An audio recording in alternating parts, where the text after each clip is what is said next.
I'm no man. You've seen me in such fine quality epic chemistry videos such as polyphemus and polymorphs. What's that have to do with AP Chemistry?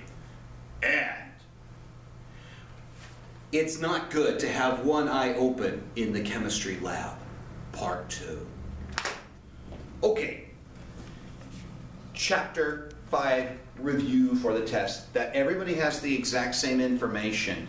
I am willing to stay after school a little bit today for people. I'm looking at the exam, and at this point right now, what I can tell you, I have got 13. I've got 13 multiple choice questions. Again, no calculator, but the numbers should be easy to work through, just like a regular AP Chem exam. What are some things that you really should be familiar with?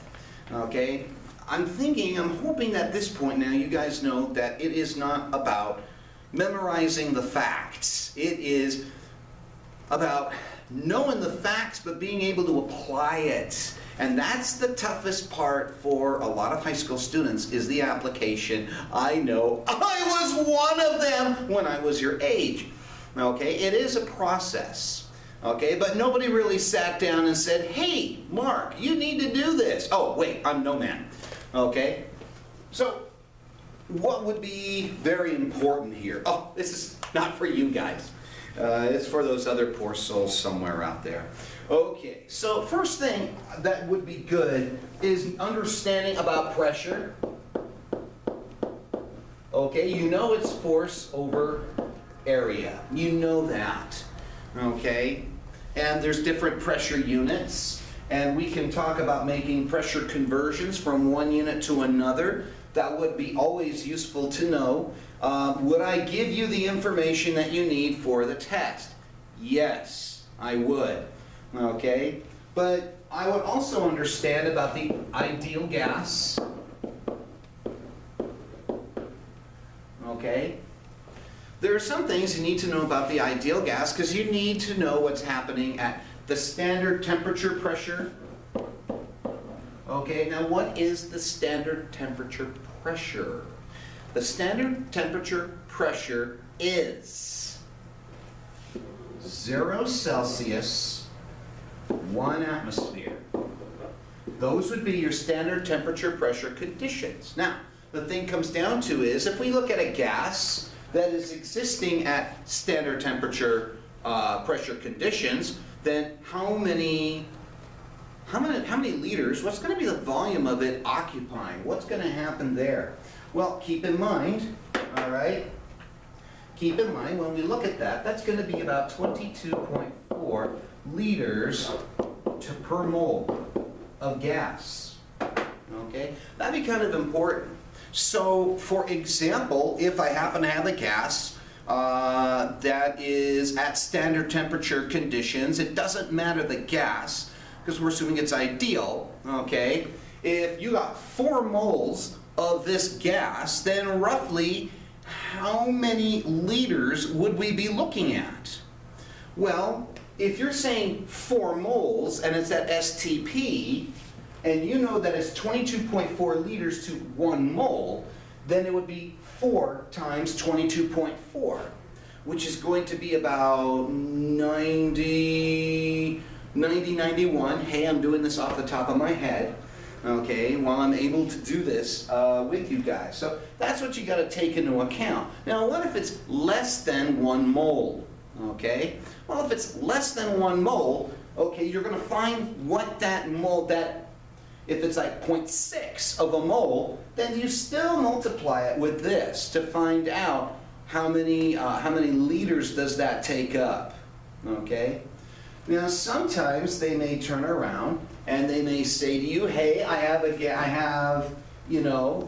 16 grams of a gas that occupies, let's say, 22.4 liters. Okay, what's the identity of the gas?" Now, that would be a multiple choice type question. Okay, so if you look at something like that, how in the world do you deal with it? Well, first off, you need to figure out, okay, how many moles of this gas do I have here? Okay, assuming it's at STP, oh, it's going to be 1 mole because it's 22.4 liters. That's a pretty important thing. Okay, So 16 grams, so that means that I've got 1 mole of gas that weighs 16 grams. That's when you go and look on your periodic chart to find what's the closest thing for the gas. And you look and you find, oh, it's oxygen. In this case here, it's just plain O, which that's not going to be very stable because, as you know, it wants to make hookups very quickly. Okay? So what if it was 32 grams of this gas and it was at 22.4 liters? Well, if it's 32 grams, you know you got 1 mole of this gas and it's at 32 grams. And they give you the choices of what kinds of gas there are. That's when you can sit there and say, okay, I know I've got 1 mole. If they're giving you CO2, CO, O2, N2. They gave me 32 grams, and I've got 22.4 liters. So I know that 1 mole of this stuff is going to be 32 grams. Now, if let's say this were at 11.2, then this is going to be, what's going to happen? It's not going to be the same identity, is it? Basically, it's half a mole of the stuff. If only half a mole is 32 grams, then a full mole is going to be 64 grams. Okay, so that would end up doubling. So in this case here, ladies and gentlemen, let's go back to our original example. We had 1 mole of gas, 22.4 liters, at 32 grams. Which of these would be identifying it? Now this is where you need to be familiar with your grams per mole for your periodic chart. So you know that CO2 is not possible because, and this is where you don't worry about the 0.01. You want this quick and dirty because remember, this is a time thing. So I got 12 and I've got 16 and 16 here. I got a 12, I got a 16 here. I have got 2 16s over here. I've got a 14 and a 14 over here. Now I just add those up very quickly, and then I find, that's O2 gas. Bam. And there you have it. So that would be one way to go ahead and look at this. Okay? Hey, like I said, I'm hoping this will help you guys out. Let me see what other things. Okay, you should know about, the conditions. And I made a mistake on your online quiz regarding what were the conditions for an ideal gas to behave like an ideal gas. Okay, and that essentially is on the quiz, my answer I put was high temperature, low pressure. That's inaccurate. It's low temperature, low pressure. That would be something useful to know. Okay, now when you're looking at, as we move on, if we're looking at containers that have gas in them, okay, and let's say they're all 1 liter, okay, and we have, let's see, and let's just say we've got 4 moles of each, let's say N2 gas, O2 gas, and Cl2 gas. And then the question we have to ask is, what is going to be the fastest? Which particles would you expect to have the highest velocity? Okay. This is when you get into kinetic energy. And you might remember kinetic energy is 1/2 mass times the velocity squared. Basic, pretty basic formula. Am I having you do kinetic energy questions? Well, you need to know it, not necessarily be able to calculate it. However,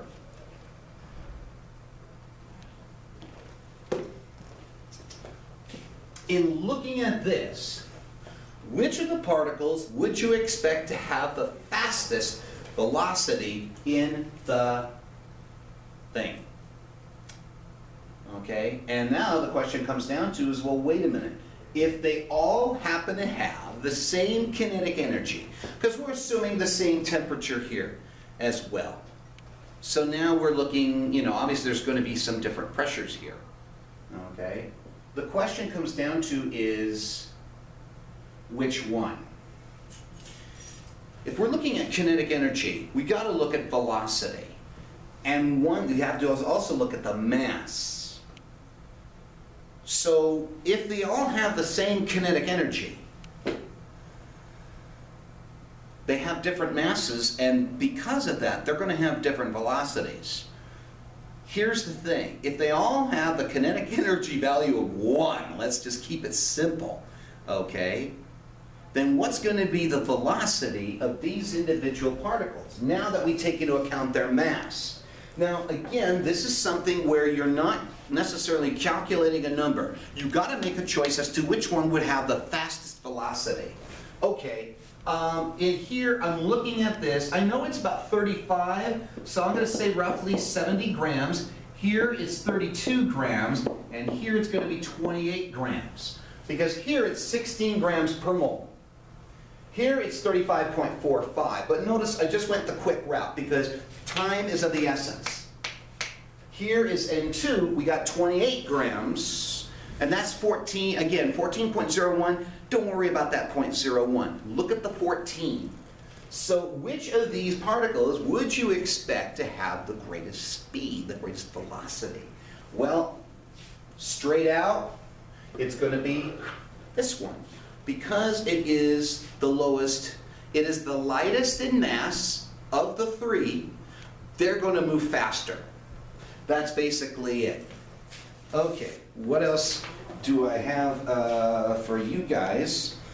Okay, let's see.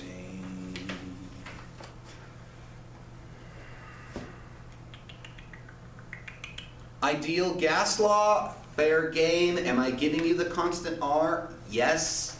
Okay, remember, PV equals nRT. Okay, now here's the thing. Remember, this is a selfie. This is a gas selfie because it's only looking at what's happening right now.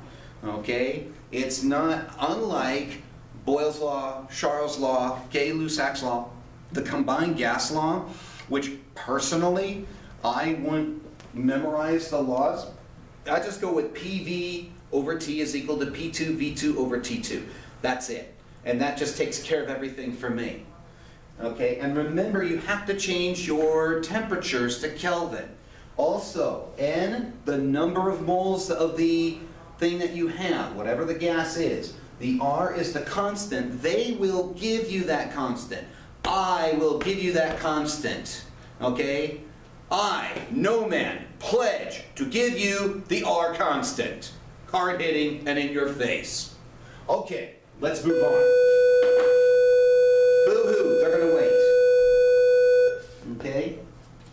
So, what other things would I... Oh, yeah, the root mean square velocity when we are looking at different gases. That would be a very important thing to pay attention to. If you did not, like the kinetic molecular theory, fair game on the test, I would be viewing that video.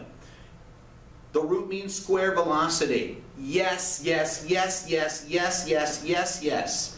Okay? Also, ladies and gentlemen, I would be looking at the end, effusion and diffusion. It probably would be good to know the difference between the two. Probably. And I'm probably going to have you guys do a calculation of which gas gets out faster, which gas diffuses faster. Okay? I'll probably put it in the context of a paintball scenario. I haven't done the FRQs yet on this. Okay. This is No Man. This is the AP Chemistry Chapter 5 review. Hard hitting, in your face. Get a life, Trojan.